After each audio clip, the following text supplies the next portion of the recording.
we see the glamorous side of things like, wow, okay, you're the founder of a video games website. That's so cool. You're living the dream and all of that, right? And it is. But tell me about the work that actually goes into this, because this is like we talked about, it's niche. You left essentially a stable job with another brand to start your own. What was the struggle like? How much, and tell me about the work and that needed to go inside and trying to grow this website.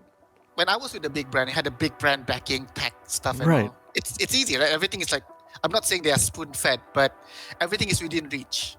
So the first challenge when I started Kakuchopurei in our first 6 months or a year was establishing the brand. So people always ask, what the hell is Kakuchopurei? Why do you pick a name that's so difficult? Right. So that's the first challenge, right? You need to stand out. So Kakuchopurei is actually, it's derived from the word kakucho, which means extended, puree, which is play. Both of it's Japanese. So Kakuchopurei. So to me alone, that's a good icebreaker. So when people say, what the hell is that? And then I throw in my spiel and, that's branding. To me, branding is one thing. So, okay, that is sorted. We can grow it organically. In terms of content is another thing. Because unlike in the States, where if I live in LA, the publishers, all these big wigs, all these big companies are just probably half an hour's drive away. I get to go to all the world reveals, all these assignments. Right. It's basically like Malaysian tech journalists going to a release in, just say, KLCC, right? it's just within the driving range. Right. So I am at a disadvantage there. I don't have a big brand behind my name. So I need to build the brand on one side and then populating the site. So my advantage is, I feel that was my advantage. I understand what Malaysian readers like. But I also have to think more than just being a Malaysian content producer, because I'm a website. I'm not a news. I'm not print, right? So I think let's do it regional.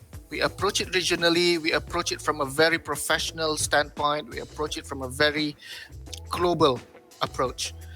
So the biggest challenges include branding, populating the site, understanding the trends, because sometimes it's like a crapshoot, right? You just take a punt on what news is coming up. Sometimes it hits, sometimes it doesn't. But I guess we have the experience in understanding, okay, certain trends are going this way. Maybe we should prepare before, you should prepare all your content management the moment things goes live. So how to say it? Is that you have to predict. We have to predict trends. We have to understand the market, and I guess it comes with experience. So by having someone like John and I, we can bounce off ideas one another. It makes things easier. I think it would be much harder if I didn't have someone who share the same vision.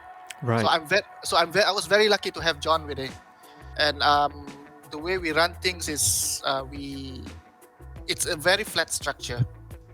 So even though we have writers, we have freelancers, we have contributors and whatnot, my idea is not the best. I always feel that if I want to create something big, something that really works, I should be hiring people who are experts in their field. When I say their field, meaning I'm not great at fighting games. I'm not great at JRPGs.